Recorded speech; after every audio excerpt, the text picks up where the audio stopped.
Hi guys, very good morning to all of you and welcome all in your PD education platform. So जैसा कि आप लोगों को पता है हम सॉइल मैकेनिक्स स्टार्ट किए हैं और सॉइल मैकेनिक्स के अंदर हम इंडेक्स प्रॉपर्टीज ऑफ सॉइल पढ़ रहे हैं, not index property but properties of soil study कर रहे हैं, राइट। तो चलिए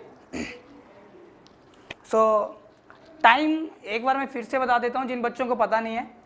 अगर हम मंडे टू फ्राइडे की बात करें, morning 8 AM we have a class और जनरली हमारा क्लास 1 घंटे का रहता है। और अगर हम वीकेंड्स की बात करें like Saturday and Sunday, Saturday को हमारा क्लास है 4 PM पे और संडे को हमारा क्लास रहता है मॉर्निंग 9:30 AM से, राइट। तो ये हमारा टाइमिंग है क्लासेस की। अगर हम वीक डेज की बात करें तो सुबह 8 बजे से हमारा क्लास स्टार्ट हो रहा है 9 बजे तक, और अगर हम वीकेंड्स की बात करें तो सैटरडे को इवनिंग में 4 बजे से है और संडे को मॉर्निंग में 9:30 AM से स्टार्ट है। Okay, so soil mechanics topic is same properties of soil. और अगर मैं बात करूं, okay, this is about my self. I am Vikram Singh and graduated from HPU. I have experienced more than 6 years and mentored students more than 9,000. और अभी इसमें जो students mentored हैं for GATE, ESC, state junior engineer examination, state assistant engineer examination, SSC, JEE, ठीक है, all the things. Teaching experience more than 6 years and working in DFCCL project as an engineer, so definitely you will get benefited. What kind of practical questions asked in interview? Suppose if you are preparing for the state assistant engineer examination or any PSU where after written their interview is there, so what kind of question they generally ask? ठीक है, किस तरह के questions पूछे जाते हैं, ठीक है, जो भी आपका फील्ड रहेगा, maybe as a transportation आपका फील्ड है या मान लो आपका स्ट्रक्चर फील्ड है, ठीक है, तो किस तरह के क्वेश्चन जनरली पूछे जाते हैं। So we will give guidance regarding that also. So I have cracked the GATE, state assistant engineer, junior engineer and SSCJ. These examinations I have cracked. So basically the purpose is not how to crack the exam but how to get selection. That is the main thing. Selection किस तरह से हो यही हम यहीं पे focus करेंगे basically, और हमारा जो फाइनल एम है दैट इज सिलेक्शन, ठीक है। जैसे हम गेट की बात करें तो भाई हमारा रैंक अच्छा आना चाहिए, ठीक है। After GATE what we have to do, so we have the post GATE counselling module also, तो जिसमें हमारा पर्पस रहता है सिलेक्शन का। तो सेम यहाँ पे भी हमारा पर्पस है सिलेक्शन का, and this module is entirely dedicated for state assistant engineer and state junior engineer and SSC, JEE and other PSU examinations, totally based for that one. अगर हम बात करें नॉन टेक्निकल सेक्शंस की, ठीक है, so non technical section में अगर हम क्वांटिटेटिव एप्टीट्यूड की बात करें, it will be covered in this module, and reasoning, general English, general awareness, ठीक है, general science and of course computer, that is also added in this one. Computer का basic knowledge, all दो questions generally पूछे जाते हैं। जैसे हम Excel की बात करते हैं तो अगर हम कॉलम और रो का, जैसे एक्सेल शीट में हमें क्या मिलता है, कुछ रोज मिलती हैं, कुछ कॉलम मिलती हैं, तो जहाँ पे दोनों का इंटरसेक्शन होगा उसे आप क्या बोलोगे, या जो एक्सेल में हमें एक शीट मिलता है उस शीट को हम क्या बोलते हैं। तो बेटा इस तरह के क्वेश्चन ऑलरेडी एग्जाम में पूछे जा चुके हैं, so that's why we also added the computers, ठीक है। कंप्यूटर का बेसिक भी हमें यहाँ पे ऐड किया है। So let me write here computer, so basic things of computer. और अगर हम नॉन टेक्निकल की बात करें, क्लास की बात करें, तो मंडे टू फ्राइडे सुबह 11 बजे से हमारा नॉन टेक्निकल क्लास है। मंडे टू फ्राइडे सुबह 11 बजे से हमारा नॉन टेक्निकल क्लास है, और टेक्निकल क्लास हमारा मंडे टू फ्राइडे सुबह 8 बजे से लग रहा है 9 बजे तक, राइट। चलिए, so this is non tech part. Okay, here we have the faculties.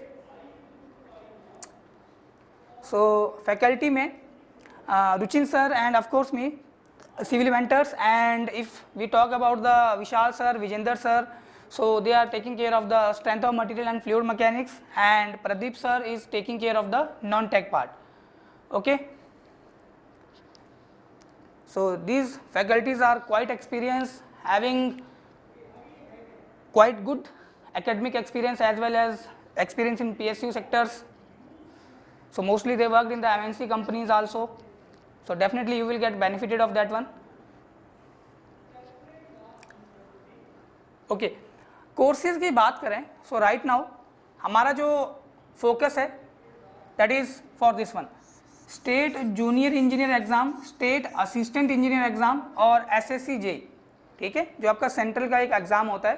तो अभी अगर हम बात करें, जैसे JNK में पोस्ट निकला हुआ है, छत्तीसगढ़ में पोस्ट निकला हुआ है, ठीक है, उत्तराखंड में असिस्टेंट इंजीनियर की पोस्ट निकली हुई है, तो हम जो भी सिलेबस कवर करेंगे वो इन एग्जाम के लिए पूरी तरह से वैलिड है। मतलब ऐसा कुछ नहीं है कि भाई अगर आप जूनियर इंजीनियर के एग्जाम की प्रेपरेशन कर रहे हो और इसमें हम जो आपको सिलेबस कवर करवा रहे हैं वो असिस्टेंट इंजीनियर एग्जाम से आपका पर्याप्त नहीं है, इनफ नहीं है, no, that is more than enough. हम इस तरह से अपना डाटा कवर करेंगे, इस तरह से हम अपना पूरा सिलेबस कवर करेंगे कि जो जो एग्जाम भाई मैं अभी आपको बता रहा हूँ, state assistant engineer, state junior engineer, या मान लो आप किसी PSU की तैयारी कर रहे हो, तो that thing will be valid for all the exams, ठीक है। Okay, we have another module, this one GATE 2022 and 23। सो ये भी हमारा मॉड्यूल चला हुआ है, and let me tell you our special offer for 1 year till selection. जनरली ऐसा नहीं है कि 1 साल तक ही रहेगा, ठीक है। So till selection, up to till selection this is valid, and the cost of this module is what, only 11,000। सो अगर आप थोड़ा आइडिया लगाओगे, ठीक है, तो जनरली आपको 1 महीने का जो कॉस्ट बैठेगा वो 1,000 से भी कम है, ठीक है। हाँ, अगर आप खाली मान लो अगर नॉन टेक की क्लासेस चाहते हो तो नॉन टेक्निकल का जो आपको क्लासेस मिलेगा दैट इज ओनली इन 4,500, ठीक है। और इसके साथ हम क्या आपको दे रहे हैं, लेट मी टेल यू।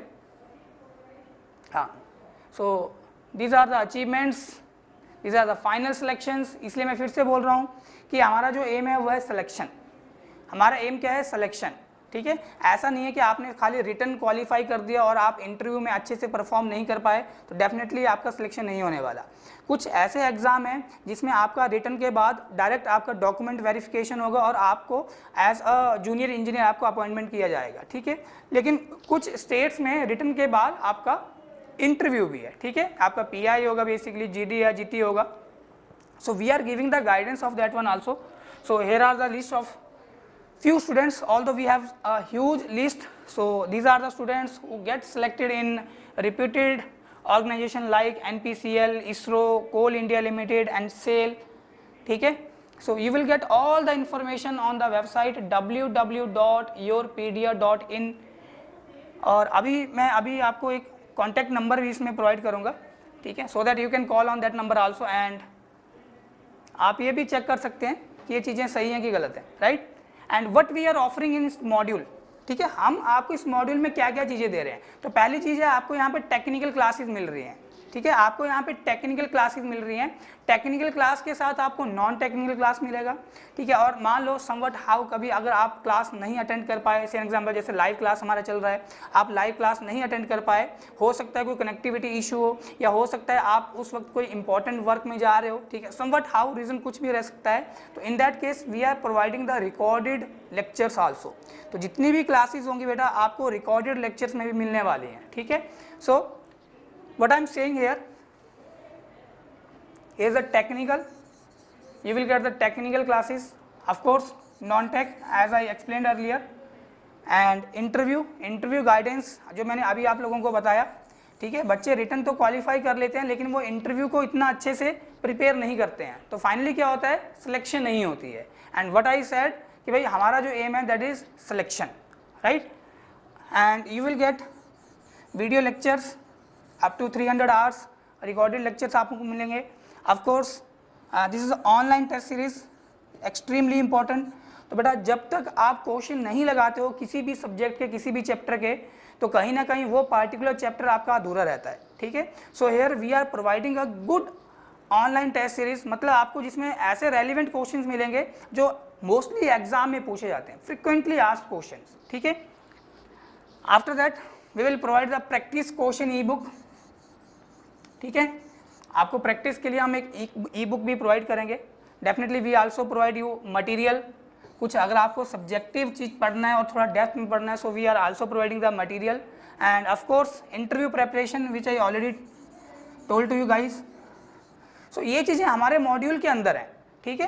तो आपको क्या मिलेगा, देखो टेक्निकल आपको डाटा मिलने वाला है, टेक्निकल आपको क्लासेस मिलेंगी, नॉन टेक्निकल आपको क्लासेस मिलेंगी, टेक्निकल नॉन टेक्निकल क्लासेस के बाद आपको रिकॉर्डेड फॉर्म में लेक्चर मिलने वाले हैं, उसके बाद आपको ऑनलाइन टेस्ट सीरीज मिलेगा। अच्छा, ऑनलाइन टेस्ट सीरीज के बाद आपको भाई प्रैक्टिस के लिए ई क्वेश्चन ई बुक मिलेगी। अच्छा, उसके बाद आपको कुछ स्टडी मटेरियल भी देंगे और फाइनली आपको इंटरव्यू गाइडेंस भी मिलेगा, ठीक है। जिन जिन एग्जाम में रिटर्न के बाद इंटरव्यू होता है तो डेफिनेटली आपको इंटरव्यू का प्रिपरेशन करना है, so we are providing that one also. अगर आपको कोई डाउट है या आप कुछ और एडिशनल इंफॉर्मेशन चाहते हैं, so you can visit www.yourpedia.in, right. So आप इस वेबसाइट पे जाके, ठीक है, ये चेक कर सकते हैं कि भाई जो अभी अचीवमेंट बताया गया है, ठीक है, क्या वाकई में अचीवमेंट हुआ है कि नहीं हुआ है। Although these are the some few students list, we have a huge list of students and you can call on this number, and if you want to interact with me or any other mentors, so you can call this number directly, okay।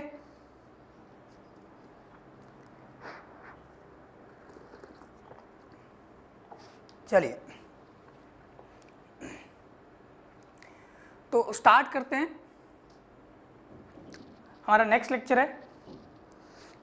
और last lecture में हम बात किए थे unit weight या mass density की, right. और I think हमने ड्राई यूनिट वेट की बात करी थी, ठीक है। ड्राई यूनिट वेट, हम किसकी बात कर रहे हैं, ड्राई यूनिट वेट, जिसे हम किससे रिप्रेजेंट किए थे, गामा डी से, या हम बोल सकते हैं ड्राई डेंसिटी, ठीक है। अब ये ड्राई यूनिट वेट या ड्राई डेंसिटी किसका है, तो ये सॉइल का है, ठीक है। हम सॉइल मैकेनिक्स पढ़ रहे हैं ना, और मैंने आपको बताया जनरली हमारा जो सब्जेक्ट है वो soil mechanics and foundation engineering है, ठीक है। हमें फाउंडेशन भी पढ़ना पड़ेगा भाई, जो सॉइल का ही पार्ट है बेसिकली, ठीक है। तो चलिए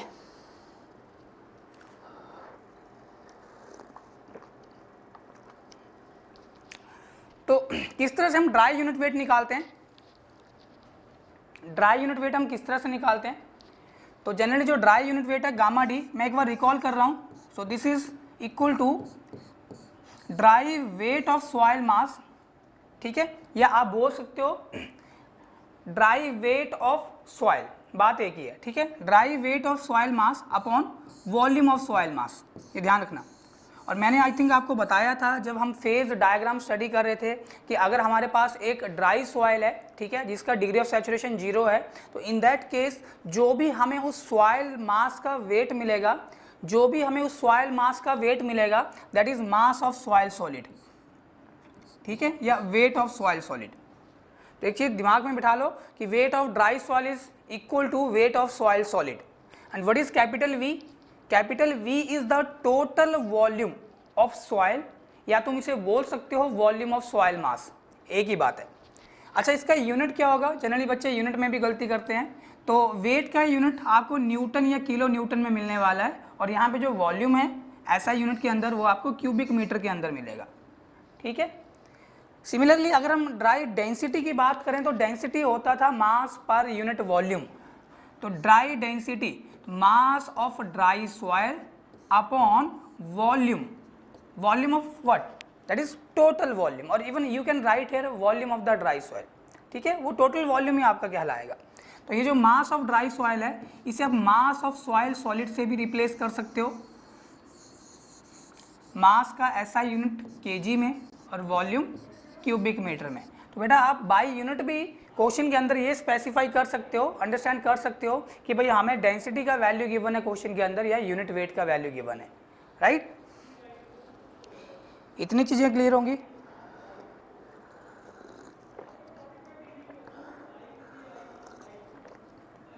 चलो अब इसमें जो इंपॉर्टेंट नोट है वो देखते हैं। अच्छा, इफ समवन इज आस्किंग कि भाई dry unit weight of soil क्या रिप्रेजेंट करता है, ये जो dry unit weight of soil है इट इज रिप्रेजेंटिंग व्हाट। सो बेटा ऐसा मत बोलना कि हमारा ड्राई सॉइल का हमें कितना वेट मिल रहा है एक यूनिट वॉल्यूम उसको रिप्रेजेंट कर रहा है, नो। जैसे सेम एग्जांपल, अगर हम एक बेड की बात करें, मान लो हमारे पास एक ओपन ग्राउंड है, ठीक है, हम अगर वहाँ पे सॉइल का ड्राई यूनिट वेट कैलकुलेट कर रहे हैं, तो अगर हम बोलें कि भाई हमें पूरी की पूरी मिट्टी को सुखोना है, तो ठीक है, उसको पहले हमें ड्राई स्टेट में लेके आना है, फिर हम उसका वेट करेंगे, ठीक है, फिर हम उस पर्टिकुलर सॉइल मास को जो हमने एक्सकेवेट करा होगा, लेंथ हमें पता होगा, विड्थ हमें पता होगा, कितना डेप्थ तक हमने एक्सकेवेट करा, वॉल्यूम भी हमें पता है, तो ऐसा नहीं हम करेंगे। तो ये जो ड्राई यूनिट वेट या ड्राई डेंसिटी ऑफ सॉइल है, इसका मीनिंग क्या है, इसका फिजिकल सिग्निफिकेंस क्या है? तो जनरली ये जो हमारा ड्राई यूनिट वेट होता है, ये डेंसनेस ऑफ सॉइल को रिप्रेजेंट करता है।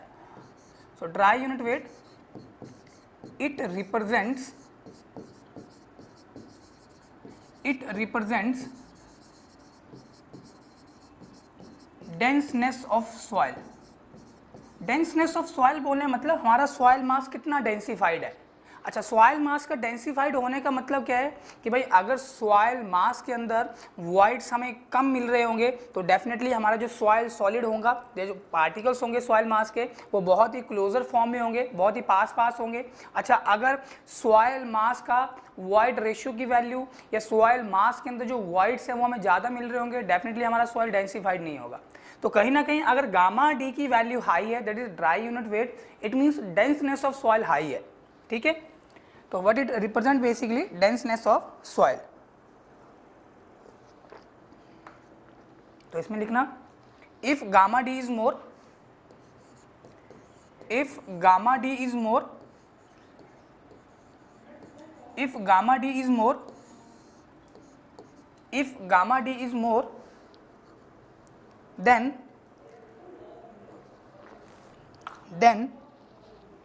denseness of soil will be high, then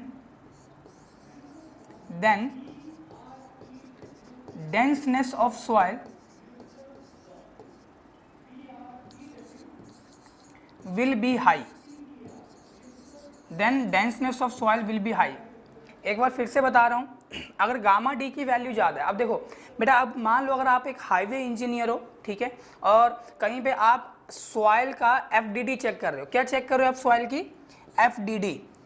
what is the meaning of FDD? Field dry density. What is the meaning of FDD? Field dry density. ध्यान से सुनना, field dry density, right, okay. और FDD check करने के लिए आपको क्या चाहिए? सॉइल का यूनिट वेट चाहिए होता है। कौन सा unit weight? Dry unit wait. तो आप प्रैक्टिकली कभी भी सॉइल का डायरेक्टली ड्राई यूनिट वेट नहीं निकाल पाते हो। तो आप क्या करते हो, मैंने आपको बताया भी था पहले कि जैसे सैंड रिप्लेसमेंट या कोर कटर मेथड है, जिससे हम इन सिटू सॉइल का यूनिट वेट निकालते हैं। तो सेम एग्जांपल, जैसे मैं सैंड रिप्लेसमेंट मेथड की बात करूं, सैंड रिप्लेसमेंट, और इट में भी कोर कटर मेथड, ठीक है, मोस्टली अडॉप्टेड सैंड रिप्लेसमेंट। तो सैंड रिप्लेसमेंट मेथड से जो हमने सॉइल का यूनिट वेट निकाला होगा ना बेटा, वो होगा गामा बल्क या रो बल्क। हमने ये निकाला है basically, this we calculate in the field. और क्या हम ऑन साइट सॉइल का मॉइस्चर कंटेंट निकाल सकते हैं? Yes, of course we can calculate. Don't say कि सर हम ओवन ड्राइंग मेथड यूज़ करेंगे, because facility of oven is not available on the site. So हम कौन सा मेथड यूज़ करेंगे? ऑल तो अभी हमने पढ़े नहीं है, हम पढ़ेंगे। तो जैसे कि हम रैपिड मॉइस्चर मीटर, ये हमारे पास एक मेथड होता है, टेस्ट है सॉइल का अंदर वाटर कंटेंट निकालने के लिए। Sand bath method is also there. और रैपिड मॉइस्चर मीटर को हम कैल्शियम कार्बाइड टेस्ट के नाम से भी जानते हैं। तो ये जो हमारा RMM है, इससे हम मिट्टी में जो वाटर कंटेंट निकालते हैं बेटा, ध्यान से सुनना, वो होता है स्मॉल w प्राइम। क्या होता है वो? Small w prime. लेकिन हमारा काम किसके साथ है? हमारा काम होता है w के साथ, ठीक है। तो ये जो w प्राइम डाटा है, इसको हम w में कन्वर्ट कर देते हैं। कैसे? So w equal to w prime upon 1 minus w prime. तो ये मैंने आपको बताया भी था लास्ट लेक्चर में, ये रिलेशन किस तरह से निकला था, राइट। अब मैं अगर गामा डी लिखूं तो बाई फॉर्मूला हम चलते हैं, हम देखेंगे अभी ये फॉर्मूला कहाँ से आ रहा है। तो gamma D equal to gamma bulk upon 1 plus w। तो हमने क्या करा है, बल्क यूनिट वेट को with the help of water content, ठीक है, ड्राई यूनिट वेट में कन्वर्ट कर दिया। अब अगर हमें ये ड्राई यूनिट वेट की वैल्यू ज़्यादा मिल रही होगी, इट मीन्स हमारा जो सॉइल है वो अच्छे से कॉम्पैक्ट किया गया है, उसके ऊपर प्रॉपरली रोलिंग किया गया हुआ है, ठीक है। इवन जब रोलिंग की जाती है वाटर में, इवन जब रोलिंग की जाती है तो सॉइल में हम कुछ वाटर भी ऐड करते हैं, ठीक है, उसका पर्पस यही होता है कि सॉइल का रेजिस्टेंस कम रहे, ठीक है, अगेंस्ट रोलिंग। तो हम इतना ही वाटर ऐड करते हैं कि वो वाटर एक लुब्रिकेशन इफेक्ट जनरेट करे, जिसे हम कॉम्पैक्शन चैप्टर में पढ़ेंगे। सो अभी के लिए ड्राई यूनिट वेट क्या रिप्रेजेंट करता है? It represents the denseness of soil. अभी से यहाँ से जो तुम्हें गामा डी मिल रहा है ना बेटा, वो है तुम्हारा FDD, फील्ड ड्राई डेंसिटी, ठीक है। तो यहाँ पे तुम क्या बोलोगे, ये जो गामा डी और जो तुम्हारा रो डी है, तो ये तुम्हारा क्या बनता है? FDD, field dry density. Simply अगर फील्ड में सॉइल का डेंसिटी हाई है, कौन सा density? Dry density, it means soil अच्छे से कॉम्पैक्टेड है, सॉइल मास के अंदर जो वॉइड्स है वो हमने लीस्ट कर दिए हैं, और यही तो हमारा पर्पस है। अगर सॉइल मास में वॉइड्स ज़्यादा रहेंगे, डेफिनेटली सॉइल की स्ट्रेंथ क्या होगी? कम होगी। सॉइल का परमेबिलिटी वैल्यू क्या होगा? हाई होगा। सॉइल का कंप्रेसिबिलिटी वैल्यू क्या होगा? हाई होगा। लेकिन जैसे हमने सॉइल के ऊपर रोलिंग करी, तो रोलिंग करने के बाद सॉइल का शेयर स्ट्रेंथ बढ़ गया, सॉइल का परमेबिलिटी वैल्यू कम हो गया, सॉइल का कंप्रेसिबिलिटी वैल्यू कम हो गया, सॉइल का वॉइड रेशो कम हो गया, और यही हमारा पर्पस था, राइट। चलिए, तो ये सिग्निफिकेंस है बेटा, इसे याद रखना है। अब थोड़ा ध्यान देना एक चीज़ और, अगर मैं बात करूं व्हाट इज वाइड रेशो, तो void ratio is basically ratio of volume of voids to volume of soil solid into 100, ये परसेंटेज में मिलता है कि नहीं बेटा? ध्यान देना। अब मैंने अभी आपको बताया कि अगर हमारी सॉइल के अंदर ये वॉल्यूम ऑफ वॉइड्स ज़्यादा होगा, ध्यान सुनना, अगर सॉइल में वॉल्यूम ऑफ वॉइड्स ज़्यादा होगा तो क्या सॉइल का डेंसनेस का वैल्यू कम होगा क्या? अरे भाई, जब सॉइल में वॉइड्स ज़्यादा है, इट मीन्स आपके जो सॉइल पार्टिकल होंगे उनके बीच में स्पेस ज़्यादा है, गैप ज़्यादा है, ठीक है। तो यहाँ पे हम बोल सकते हैं कि डेंसनेस ऑफ सॉइल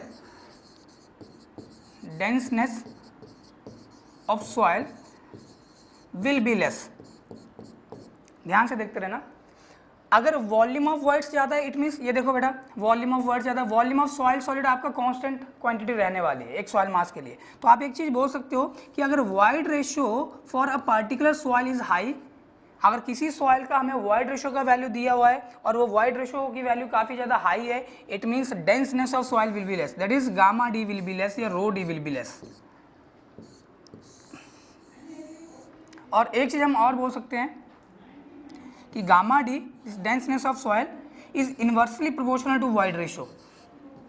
अगर वाइड रेशियो की वैल्यू ज़्यादा होगी तो सॉइल का डेंसनेस वैल्यू कम होगा, अगर सॉइल का डेंसनेस वैल्यू आपका ज़्यादा है तो वाइड रेशियो आपका कम होगा। इनवर्स रिलेशन है दोनों के बीच में, राइट। अच्छा, ऑल दो अभी हमने रिलेशन पढ़ा नहीं है, बट मैं एक रिलेशन यहाँ पे और लिखना चाहूँगा जिससे थोड़ा आपको समझने में और आसानी होगी। अभी हम चलेंगे कि प्रॉपर्टीज़ में क्या रिलेशंस हैं। सो जैसे हम बात करते हैं कि gamma D that is dry unit weight equals to G gamma W upon 1 plus E, ठीक है। ये एक रिलेशन होता है, हम आगे चल के देखेंगे, पढ़ेंगे ये रिलेशन, जहाँ पे जी मेरा ट्रू स्पेसिफिक ग्रेविटी है। What is G? This is true specific gravity या absolute specific gravity. Gamma W is unit weight of water, value we know very well 9.81 kilo Newton per cubic metre, या तुम बोल सकते हो 9810 Newton per cubic metre. तो sometime हम अपनी calculation को इजी करने के लिए हम 10 kilo Newton per cubic metre भी कंसीडर करते हैं, ठीक है, for easiness in the calculation part, और कोई इसका पर्पस नहीं है बेसिकली। वन कांस्टेंट हो गया, ई वॉइड रेशियो है। अब बेटा फॉर अ गिवन सॉइल, जो भी हमें एक सॉइल गिवन होगी, ध्यान सुनना, एक हमें कोई पर्टिकुलर सॉइल गिवन है, अगर हम उस सॉइल के ऊपर कोई लोड अप्लाई कर रहे हैं, मान लो हम उसके ऊपर रोलर चला रहे हैं, तो वो रोलर चलाने से सॉइल की स्पेसिफिक ग्रेविटी चेंज नहीं होने वाली। अच्छा, अगर हम उस सॉइल के ऊपर कोई रोलर चला रहे हैं तो उस सॉइल में हमने कुछ वाटर भी ऐड किया होगा। भाई हमें जब कंपैक्शन करना होता है तो हम कुछ वाटरिंग भी करते हैं, वाटर स्प्रिंकलिंग भी करते हैं, ठीक है। तो भाई वो वाटर का यूनिट वेट भी चेंज नहीं होगा, ये भी एक कांस्टेंट क्वांटिटी हो गया, वन पहले से ही कांस्टेंट है। तो तुम देख सकते हो कि जब हम सॉइल मास के ऊपर कोई लोड अप्लाई करेंगे then what will happen, soil will compress. अगर सॉइल कंप्रेस होगी तो भाई जो वॉइड्स में एयर प्रेजेंट है वो बाहर निकलेगी, सो कहीं ना कहीं आपका जो वॉल्यूम ऑफ वॉइड्स है वो कम हो जाएगा। तो इन शॉर्ट यहाँ से हम एक चीज़ बोल सकते हैं, ये जो गामा डी है दैट इज ड्राई डेंसिटी या ड्राई यूनिट वेट, अभी के लिए ड्राई यूनिट वेट है, rho D dry density, it is inversely proportional to void ratio, यहाँ से निकला है बेसिकली, राइट। तो इनवर्स है रिलेशन दोनों के बीच में।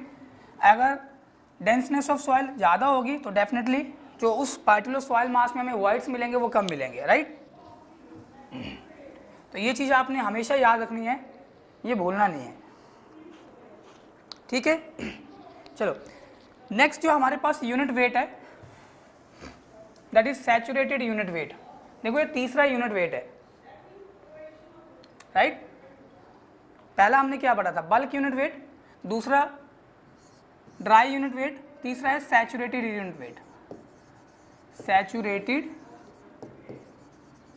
यूनिट वेट हम किसकी बात कर रहे हैं, सॉइल की। सो this is saturated unit weight of soil and it is represented by gamma sat. ये इसका सिंबल है जिससे हम इसको डिनोट करते हैं, या हम इसे और करके सैचुरेटेड डेंसिटी भी बोल सकते हैं।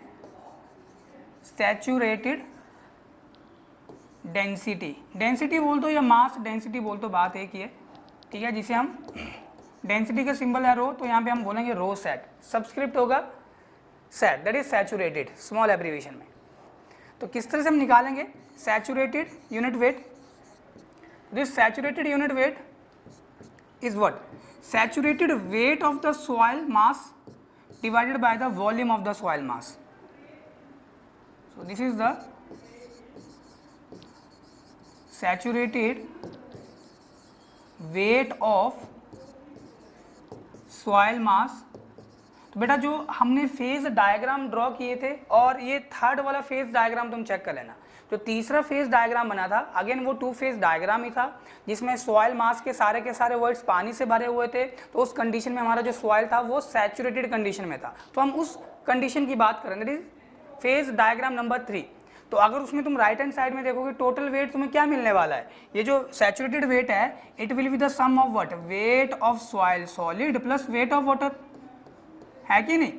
और what is capital V, this is the volume of soil mass, या आप टोटल वॉल्यूम भी बोल सकते हो, वॉल्यूम ऑफ सॉइल मास, और इसे हम क्या बोल सकते हैं, टोटल वॉल्यूम ऑफ सॉइल। अब यूनिट सेम ही रहेगा, यूनिट में कोई चेंज नहीं होने वाला, बिकॉज ये वेट टू वॉल्यूम का रेशियो है, ठीक है। अच्छा अगर मैं यहाँ पे बात करूँ सैचुरेटेड डेंसिटी या मास डेंसिटी, तो हम क्या बोलेंगे यहाँ पे, saturated mass of the soil to total volume of the soil, ठीक है। और ये सैचुरेटेड जो मास है किसके बराबर होगा, तो ये mass of soil solid plus mass of water, और डिनोमिनेटर में टोटल वॉल्यूम किसके बराबर होगा, this is the volume of soil solid, ये एस है, प्लस वॉल्यूम ऑफ वाइट्स। तो वॉल्यूम ऑफ वाइट्स किसने ऑक्यूपाई किया है, सारा का सारा वॉल्यूम ऑफ वाटर ने, ठीक है। तो यहाँ पे तुम्हारा टोटल वॉल्यूम क्या होगा, ये बन जाएगा तुम्हारा volume of soil solid plus volume of water, right. Is it okay, is it okay guys. So I think this is okay. So let's proceed further. तो एक चीज हम यहाँ से और अंडरस्टैंड कर सकते हैं, देखो ध्यान देना। तो अगर हम फिगर 1 की बात करें, तो मैंने आपको बताया था कि भाई प्रैक्टिकली हम सॉइल के ऊपर जितने भी टेस्ट करते हैं तो सॉइल हमारा पार्शियली सैचुरेटेड कंडीशन में रहता है। प्रैक्टिकली सॉइल के ऊपर हम जितने भी टेस्ट कर रहे हैं वो टेस्ट पार्शियली सैचुरेटेड सॉइल के ऊपर परफॉर्म किए जा रहे हैं, ठीक है। अब सुना ध्यान से, अगर मैं बात करूं गामा बल्क, बेटा ध्यान देना, that is bulk unit weight of soil, तो ये सैचुरेटेड कंडीशन के लिए नहीं है, तो ये ड्राई कंडीशन के लिए नहीं है, किसके लिए, ये पार्शियली सैचुरेटेड कंडीशन के लिए। तो यहाँ पे क्या मिलता था हमें, सैचुरेटेड वेट, सॉरी ये bulk weight upon total volume. अरे बल्क वेट किसका सम होगा, तो हमने बात करी थी कि ये होगा wait of soil solid plus weight of water, और इसमें वेट ऑफ एयर हमारा 0 था, और ये टोटल वॉल्यूम क्या हो गया हमारा, volume of soil solid plus volume of water plus volume of air, that is volume of voids बन गया था ये, राइट। ये वाला टर्म क्या है मेरा, वॉल्यूम ऑफ वॉइड्स बन गया ये, ओके। अच्छा अगर मैं बात करूँ यहाँ पे ड्राई यूनिट वेट की, सो जब हमारा सॉइल मास ड्राई है, सो वेट ऑफ ड्राई सॉइल, या तुम इसे बोल सकते हो वेट ऑफ सॉइल सॉलिड, एक ही बात है, अपॉन टोटल वॉल्यूम, या तुम टोटल वॉल्यूम को लिख सकते हो volume of soil solid plus what, volume of air. अगर हमारी सॉइल ड्राई होगी तो जितने भी वॉइड्स सॉइल मास के अंदर प्रेजेंट है, हम ये लेके चल रहे हैं कि सभी के सभी वॉइड्स एयर से फील्ड है, मतलब हमारे पास 2 फेज डायग्राम में एक सॉलिड फेज है और एक गैसियस फेज है, राइट। अच्छा, अगर हम बात करें, आप ध्यान देना, गामा सैट की, सैचुरेटेड यूनिट वेट की, तो ये क्या बना था, saturated weight to total volume, saturated weight to total volume, ये बना है। तो ये सैचुरेटेड वेट किसके बराबर है, तो ये weight of soil solid plus weight of water, right. और ये मेरा टोटल वेट किसके बराबर है, तो ये है, सॉरी, टोटल वॉल्यूम किसके बराबर है, this is equal to volume of soil solid plus volume of water. तो बेटा ध्यान देना, इन तीनों ही फिगर में जो आपका वॉल्यूम है वो फिक्स है, ये वाला जो वॉल्यूम है ये फिक्स है, कांस्टेंट है, एक जैसी वैल्यू रहेगी। अच्छा, अगर मैं यहाँ पे बल्क वेट की बात करूँ, तो बल्क वेट बोलने मतलब क्या है, ध्यान दो, ये मेरा 3 फेज डायग्राम है, 3 फेज डायग्राम में सबसे नीचे हमने सॉइल सॉलिड को रिप्रेजेंट करा, उसके ऊपर हमने वाटर को रिप्रेजेंट करा, उसके ऊपर हमने एयर को रिप्रेजेंट करा। तो राइट हैंड साइड में हमने क्या बोला कि भाई ये टोटल वेट है, और लेफ्ट हैंड साइड में हमने किसको डिनोट करा कि ये टोटल वॉल्यूम है कि नहीं। अब जो सॉइल मास में कुछ वॉइड्स में तो एयर है और कुछ वॉइड्स में क्या है, वाटर है, ठीक है। अच्छा, सेकंड केस में हमारे पास 2 फेज डायग्राम है, तो ये ड्राई सॉइल का है। ड्राई सॉइल बोलने मतलब इसमें हमें वाटर नहीं मिलने वाला, खाली एयर होगी वॉइड्स के अंदर, तो यहाँ पे एयर है। तो लेफ्ट हैंड साइड में क्या हो गया, वॉल्यूम हो गया, और राइट हैंड साइड में क्या हो गया, वेट हो गया। जनरली हम राइट हैंड साइड में वेट लिखते हैं, ठीक है, ये ध्यान रखना। अच्छा, अगर हम सैचुरेटेड यूनिट वेट की बात करें, तो यहाँ पे क्या है, सॉइल सॉलिड है, और सॉइल मास के अंदर जितने भी वॉइड्स हैं सभी वाटर से फिल्ड है। तो लेफ्ट हैंड साइड में वॉल्यूम हो गया, और राइट हैंड साइड में क्या हो गया, टोटल वेट हो गया। अब तुम खुद देखो बेटा, मान लो तीनों ही फिगर में जो टोटल वॉल्यूम है वो सेम है, जितना वॉल्यूम यहाँ पे है उतना वॉल्यूम यहाँ पे है, उतना वॉल्यूम यहाँ पे है, तो मतलब डिनोमिनेटर तो तीनों में सेम हो गया, ठीक है। अच्छा, अगर मैं फिगर 1 की बात करूं, जो 3 फेज डायग्राम है, तो इसमें जो आपका टोटल वेट होगा, it will be the sum of soil solid plus sum of water, है कि नहीं। अच्छा, और फिगर 2 में जो टोटल वेट होगा, it is just equal to weight of soil solid. ये देखो, वेट ऑफ ड्राई सॉइल क्या हो गया, वेट ऑफ सॉइल सॉलिड। अच्छा, और तीसरे फिगर के अंदर हमारा जो टोटल वेट होगा, टोटल वॉल्यूम तो तीनों ही कंडीशन में हम सेम रखे हैं, तो यहाँ पे क्या होगा, wait of soil solid plus weight of water.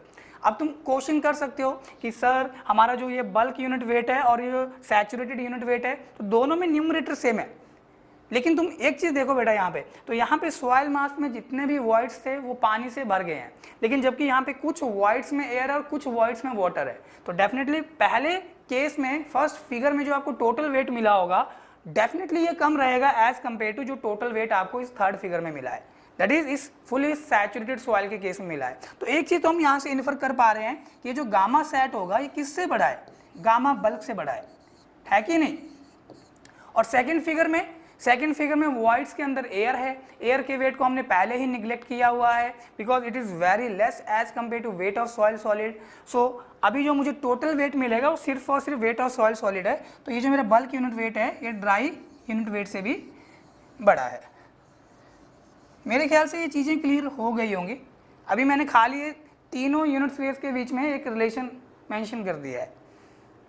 अब देखो बेटा, अगर सॉइल होगी ड्राई, क्या होगी सॉइल ड्राई, तो यहाँ पे वाटर मेरा एलिमिनेट हो गया, तो यहाँ पे एयर आ जाएगी। इट मीन्स जब सॉइल ड्राई होगी तो गामा बल्क आपका गामा ड्राई बन जाएगा, मतलब यहाँ पे आपका वाटर नहीं रहने का, तो W S upon capital V क्या बन जाएगा, W S upon capital V क्या बन गया, गामा डी बन गया। अच्छा, जब आपकी सॉइल फुली सैचुरेटेड होगी तो सॉइल मास के जितने भी वॉइड्स हैं सारे के सारे पानी से भरे हैं। अब क्या होगा यहाँ पे, तो भाई wait of water plus weight of soil solid, ये तो आपको मिलेगा ही मिलेगा, जो किसमें मिल रहा था आपको, गामा बल्क में। लेकिन जब मैं यहाँ पे बात करूंगा किसकी, कि भाई quantity, that is quantity wise किसकी वैल्यू बढ़ी है, ये वाला वेट बढ़ा है फिगर 3 में कि फिगर 1 में, तो ऑफकोर्स फिगर 3 का वैल्यू बढ़ा है। अब देखो यहाँ पे फिगर 3 में सारे के सारे वर्ड्स किससे भरे हैं, पानी से, लेकिन फिगर 1 में सारे के सारे वर्ड्स पानी से नहीं भरे हैं, कुछ वर्ड्स में क्या है, एयर है। तो यहाँ पे आप क्या करोगे, गामा बल्क को गामा सेट से रिप्लेस कर दोगे, राइट। Is it okay. तो तुम कुछ ऐसा भी लिख सकते हो, व्हेन सॉइल इज ड्राई, लिखना चाहते हो तो लिख सकते हो। चलो लिख लेते हैं यहाँ पे,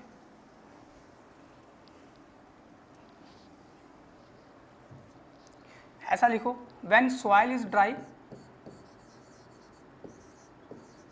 व्हेन सॉइल इज ड्राई, जब हमारी मिट्टी सूखी होगी इट मीन्स उसमें वाटर नहीं है। When soil is dry gamma bulk equal to gamma D, तो जो गामा बल्क होगा दैट इज जो bulk unit weight of soil होगा वो आपका dry unit weight of soil ही है। ठीक है, अंडरस्टैंड करना बेटा कंडीशन को। अच्छा, when soil is wet, when soil is wet ना बोल के हम बोलेंगे when soil is saturated, when soil is saturated, so in that case this gamma bulk is equal to gamma sat. ठीक है, तो इतनी चीजें आप पहले दिमाग में रखो कि सॉइल अगर मेरा ड्राई होगा तो गामा बल्क गामा डी बन गया, सॉइल अगर मेरा सैचुरेटेड होगा तो गामा बल्क मेरा गामा सैट बन गया। राइट, चलो फोर्थ जो हमारे पास यूनिट वेट है that is submerge unit wait. Fourth जो यूनिट वेट है this is submerged unit weight. तो इसे आप गामा सबमर्ज से रिप्रेजेंट करोगे। मैं फिर से बोल रहा हूँ, यूनिट वेट को हमने गामा से रिप्रेजेंट करा है, ठीक है, और डेंसिटी को हमने रो से रिप्रेजेंट करा है, या हम इसे बोल सकते हैं और सबमर्ज्ड डेंसिटी, सबमर्ज्ड डेंसिटी किसकी, सॉइल की। तो यहाँ पे रो सबमर्ज्ड, सबस्क्रिप्ट है SUB, ठीक है, ये सबस्क्रिप्ट लेके चलना है। चलो अब देखो, तो सबमर्ज्ड सॉइल का केस कहाँ पे आएगा। पहले तो ये क्वेश्चन बनता है कि भाई हमें प्रैक्टिकली सॉइल सबमर्ज कंडीशन में कहाँ पे देखने को मिलेगी। Okay, so let me show here. अगर बेटा हम बात करें कि भाई ग्राउंड सरफेस से 1 मीटर नीचे, ध्यान सुनना कि यहाँ पे मान लो ग्राउंड सरफेस है, से एन एग्जाम्पल, और this is my ground surface and somewhat here मैं कंसीडर कर लेता हूँ कि यहाँ पे मेरा ग्राउंड वाटर टेबल है। At this location we have ground water table, ध्यान देना बेटा, this is ground water table. क्या है ये, ग्राउंड वाटर टेबल। तो ग्राउंड वाटर टेबल के नीचे वाली जो सॉइल होगी, ग्राउंड वाटर टेबल के नीचे वाली जो सॉइल होगी वो ऑलवेज आपका सबमर्ज कंडीशन में है। किस में रहेगा वो, सबमर्ज कंडीशन में। ठीक है, ग्राउंड वाटर टेबल के नीचे वाली जो मिट्टी है वो रहेगी सबमर्ज कंडीशन में।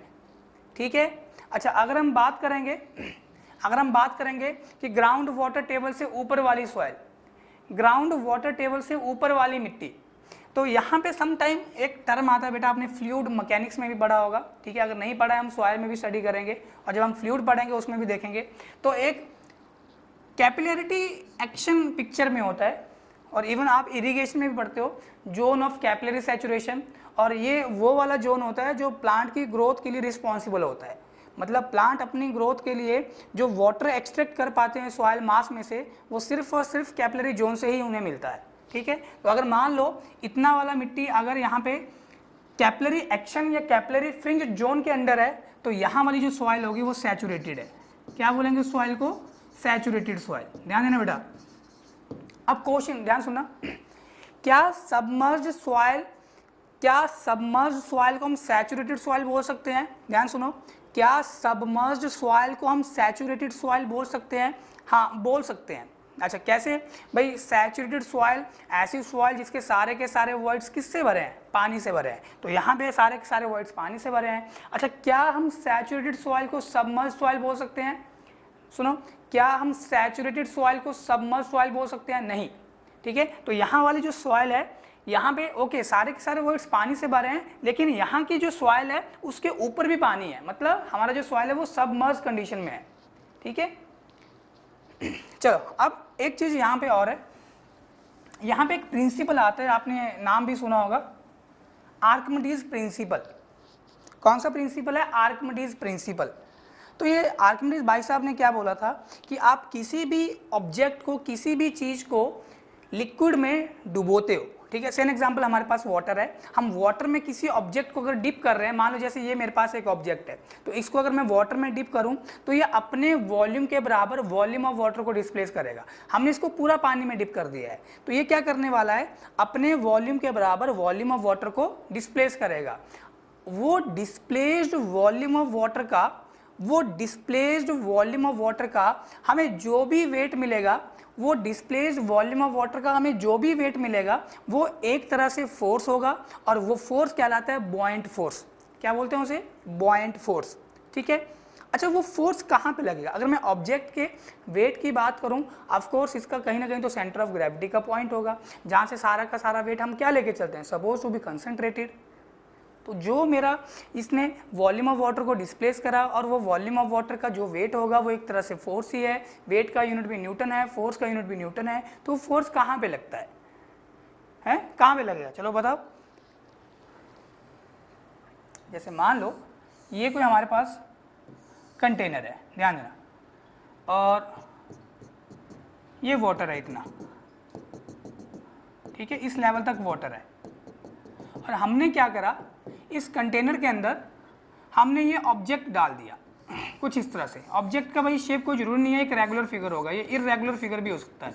अगर रेगुलर फिगर होगा फिर तो तुम उसका वॉल्यूम इजीली निकाल सकते हो ना, है कि नहीं? मान लो अगर तुम इसमें एक क्यूब डालते हो, ठीक है, या तुम इसमें क्यूबाइड डालते हो, या तुम इसमें एक स्फीयर डालते हो, फिर तो तुम्हें उसका वॉल्यूम पता है, फिर तो वो जितना वॉल्यूम ऑफ वाटर को डिस्प्लेस करेगा वो भी तुम्हें पता है। तो अभी मैं आपको वो कंडीशन बता रहा हूँ जब हम उस पर्टिकुलर ऑब्जेक्ट का वॉल्यूम अच्छे से डिफाइन नहीं कर पा रहे हैं, एक इररेगुलर शेप फिगर हमारे पास है, राइट।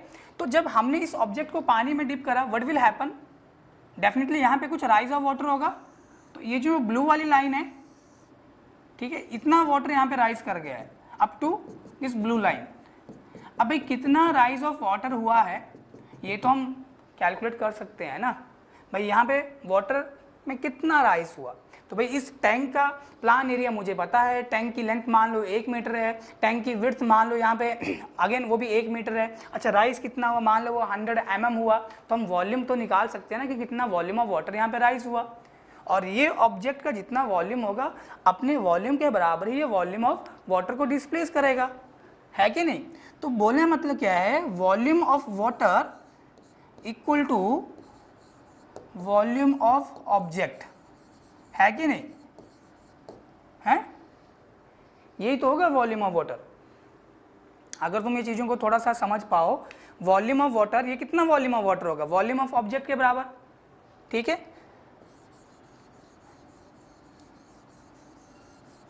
ठीक है, वॉल्यूम ऑफ ऑब्जेक्ट। तो ये VW क्या है? This is the volume of water displaced by object. ये जो भी आपके पास यहाँ पे फिगर है। अब क्या तुम इस वॉल्यूम ऑफ वाटर का वेट निकाल सकते हो? या ऐसा भी हो सकता है कि ये कंटेनर पूरा पानी से भरा हुआ है, जैसे आपने इसमें कोई ऑब्जेक्ट डाला तो कुछ पानी यहाँ से बाहर स्पिल आउट हो गया, और जो बाहर वाटर स्पिल आउट हो रहा है आप उसको मेजर कर रहे हो कि वो बाय वॉल्यूम कितना है, ठीक है। तो अगर आपने ये चीज़ निकाल लिया वॉल्यूम ऑफ वाटर जो डिस्प्लेस हुआ है, तो ये चीज़ देखो हमें पता होती है, gamma W is unit weight of water, what it mean, it is a ratio of weight of water to volume of water, है कि नहीं? तो गामा डब्ल्यू की वैल्यू भी तो हमें पता है, कितना होता है वैल्यू इसका? गामा डब्ल्यू का वैल्यू कितना है? It is 9.81 kilo Newton per cubic metre, let it be 10। अगर हम कैलकुलेशन को आसान करना चाहते हैं, ऑल द तुम 9.81 के साथ ही मूव करोगे। तो अगर मैं यहाँ पे बोलूँ कि वेट ऑफ वाटर कितना होगा भाई इस वॉल्यूम ऑफ वाटर का, तो तुम क्या करोगे? Gamma W that is unit weight of water into volume of water. So you are getting what? This is weight of water and this weight of water is nothing but kind of buoyant force, और यही एक तरह से आपका buoyant force है। और ये कहाँ पे एक्ट करता है? तो ये जितना भी डिस्प्लेस्ड फ्लूइड है, दैट इज मान लो अभी वाटर, ये जितना भी डिस्प्लेस्ड वाटर होगा इसका सेंट्रोइड, डिस्प्लेस्ड वॉल्यूम का जहाँ पे सेंट्रोइड होगा वहाँ पे हम ये लेके चलते हैं कि ये बॉयंट फोर्स मेरा लग रहा है, राइट। ऑब्जेक्ट का वेट डाउनवर्ड डायरेक्शन में और ये बॉयंट फोर्स अपवर्ड डायरेक्शन में, तो नेट फोर्स क्या होगा यहाँ पे? हाँ, कम होगा या ज़्यादा होगा? ऑफ कोर्स कम हो जाएगा। तो बेटा जब भी हम सबमर्ज यूनिट वेट की बात करते हैं, बेटा ध्यान से सुनो, तो सॉइल पूरा पानी में भीगा हुआ है, इवन सॉइल में एक्सेसिव वाटर है, तो सॉइल तो सैचुरेटेड कंडीशन में रहेगा, उसके साथ तुम क्या करोगे? उस सॉइल सॉलिड के ऊपर एक फोर्स लग रहा होगा, दैट इज वो बॉयंट फोर्स। तो वो वैल्यू कितना होगा? गामा डब्ल्यू तुम हमेशा ही गामा सेट से कम करते हो। कैसे निकालोगे? ऑल दो here is the condition, volume of displaced water by object, उसको तुम यूनिट वेट ऑफ वाटर से मल्टीप्लाई करो, तुम्हें वो बॉइंट फोर्स मिल जाएगा, राइट। चलिए तो मैं यहाँ पे लिख देता हूँ कि submerge unit weight equal to, I think अभी हमने लिखा नहीं है, so let me write here, gamma submerge unit weight equal to what, gamma sat minus gamma W, ठीक है। तो this is my the formula for calculation of submerge unit weight, ठीक है। अच्छा अब मैं फिर से बता देता हूँ, ये जो हमने नेगेटिव गामा डब्ल्यू करा, ये जो हमने unit weight of water gamma sat में से घटाया है, this is due to the buoyant force, ठीक है। जो आर्किमिडीज प्रिंसिपल के अकॉर्डिंग हमने यहाँ पे बॉइंट फोर्स कंसीडर करा, उससे जो हमारा सैचुरेटेड यूनिट वेट होगा उससे भी कम हमें सबमर्ज यूनिट वेट मिलता है, ठीक है। तो एक चीज़ तो बेटा यहाँ से क्लियर है कि ये जो मेरा सबमर्ज यूनिट वेट है ये किससे कम है, सैचुरेटेड यूनिट वेट से कम है। किससे कम है, सैचुरेटेड यूनिट वेट से कम है, राइट। और ये पाया गया है, ठीक है, ये एक्सपेरिमेंट किया गया है बेसिकली कि भाई हमारा जो सैचुरेटेड यूनिट वेट है दैट इज गामा सेट, ये किससे बड़ा था, गामा बल्क से। गामा बल्क किससे बड़ा था, गामा डी से, ड्राई यूनिट वेट से। और इवन हमारा ये जो गामा सबमर्ज होता है ये सबसे छोटा होता है, तो ये जो मेरा ड्राई यूनिट वेट है ये सबमर्ज यूनिट वेट से भी ज़्यादा होता है। तो एक तरह से ये हमारे पास डिक्रीजिंग ऑर्डर आ गया, मतलब सबसे पहले वैल्यू क्या हो रही है, बढ़ रही है, उसके बाद वैल्यू कम हो रही है, वैल्यू और कम हो गया और कम हो गया। तो अगर मैं गामा सेट की बात करूं, जस्ट एन एग्जांपल, तो मान लो अगर इसकी value 20 kilo Newton per cubic metre है फॉर अ गिवन सॉइल, और उसी सॉइल के लिए हमें गामा बल कितना मिलेगा, 20 से कम होगा, 20 से कम मान लो 18 हो गया kilo Newton per cubic metre. तो उसी सॉइल के लिए अगर वो सॉइल आपका परफेक्टली ड्राई स्टेट में है तो आपका वैल्यू और भी कम हो जाएगा, मान लो ये 17 हो गया, 18 से कम होगा। तो ये वैल्यू मत लिखना, ये मैं सिर्फ समझाने के लिए लिख रहा हूँ यहाँ पे। और गामा सबमर्ज कितना होगा, मान लो 15 किलो न्यूटन हो गया पर क्यूबिक मीटर। तो अगर तुम थोड़ा चीज़ों को समझ पाओ तो जैसे ही हम सॉइल के यूनिट वेट की बात करेंगे, तो बेटा ये चीज़ समझना बहुत ज़रूरी है कि वो सॉइल कौन सी स्टेट में है। कौन सी स्टेट में बोले मतलब क्या सॉइल हमारा ड्राई स्टेट में है, क्या सॉइल हमारा सैचुरेटेड स्टेट में है, अच्छा क्या सॉइल हमारा सबमर्ज स्टेट में है, या हमारा जो सॉइल है वो एक साइड कंडीशन को शो कर रहा है, that is partially saturated. Okay, is it okay guys? अच्छा अब मान लो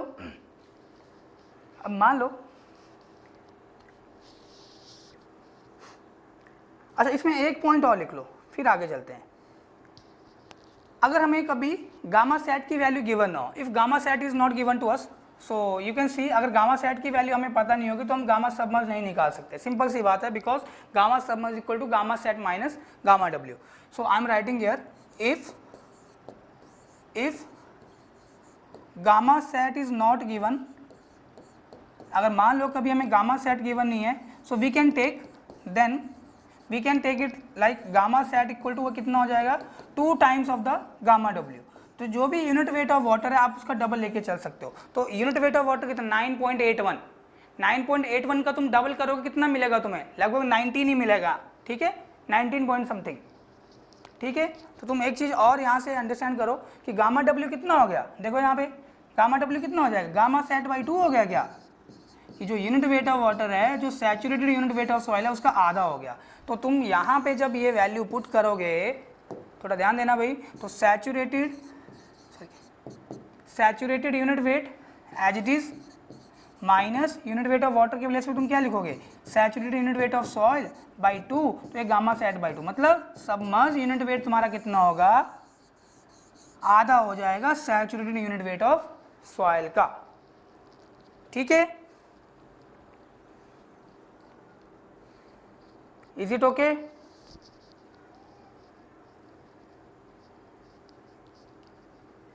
अगर इतनी चीजें क्लियर हैं तो हम आगे बढ़ते हैं।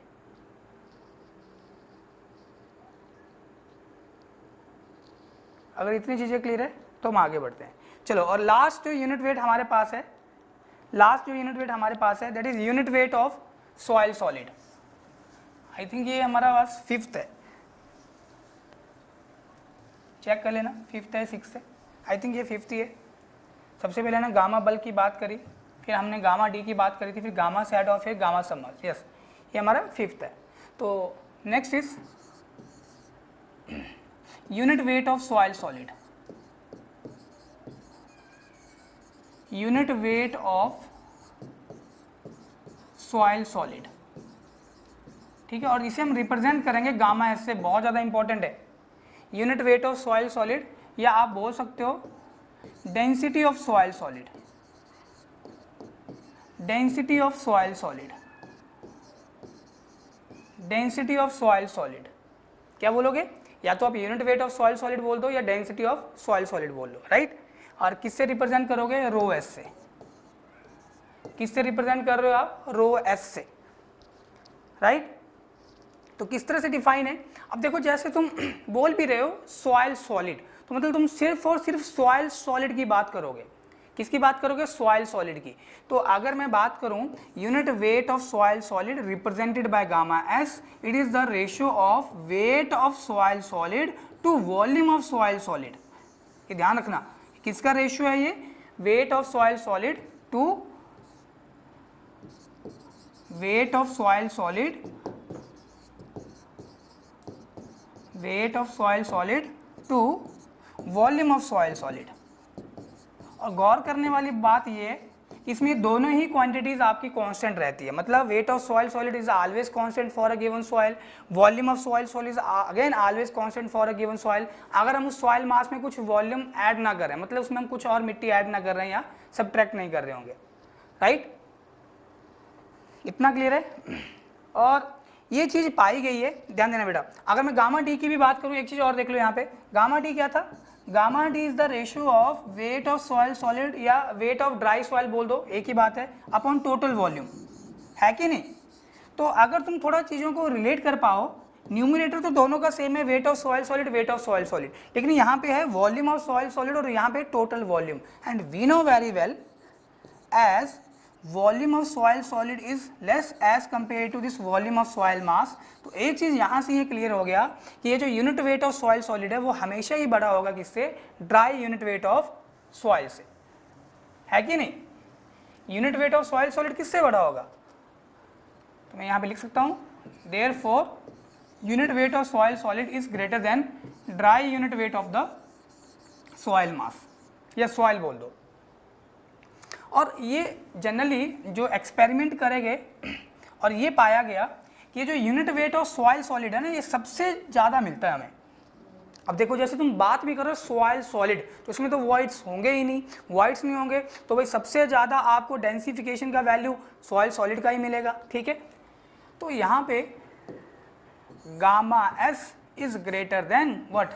Saturated unit weight of soil is greater than bulk unit weight of soil is greater than dry unit weight of soil is greater than submerged unit weight। तो बेटा ये एक हमने यहाँ पे decreasing order of unit weight लिख दिया, ठीक है, घटते हुए क्रम में। सो this is the decreasing order of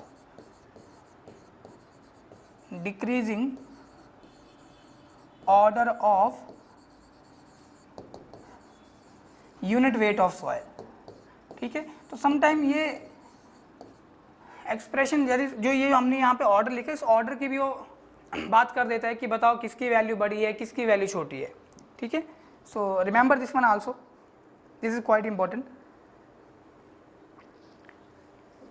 so I think ये आपको चीज़ें समझ में आ गई होंगी। यूनिट वेट क्या है, यूनिट वेट हम कैसे निकालते हैं वो देखेंगे अभी नेक्स्ट लेक्चर के अंदर। तो यूनिट वेट जनरली क्या हमें शो करता है, that is weight to volume ratio. अगर हम ड्राई यूनिट वेट की बात कर रहे हैं तो वो क्या हमें स्पेसिफाई करेगा। अगर हम सबमर्ज यूनिट वेट की बात कर रहे हैं तो वो उसका मतलब क्या है, सॉइल आपका किस स्टेट में चला गया। अच्छा, हम सैचुरेटेड यूनिट वेट की बात कर रहे हैं तो सॉइल किस कंडीशन में है। तो ये चीज़ें आप हमेशा ब्रेन में रखो, तभी आप क्वेश्चन को सॉल्व कर पाओगे और तभी आप सॉइल को बहुत अच्छे से समझ पाओगे, राइट। तो आज का लेक्चर हम इधर ही एंड करते हैं। तो आई होप आपको चीज़ें समझ में आई होंगी। इसी तरह से आप योरपीडिया एजुकेशन प्लेटफॉर्म को देखिए। और एज आई ऑलरेडी भाई आपसे मैं रिक्वेस्ट कर रहा हूँ कि जितना हो सके ज़्यादा से ज़्यादा आप शेयर कीजिए, अपने फ्रेंड्स को बताइए, ठीक है। हमारा मॉड्यूल का कॉस्ट कोई ज़्यादा नहीं है, एक जेन्युइन सा कॉस्ट है, ठीक है। अभी के लिए आपको लेक्चर्स फ्री मिल रहे हैं, तो एटलीस्ट जो बच्चे नीडी हैं उन तक आप ये चैनल पहुँचाइए। So thank you very much, keep watching Yourpedia education.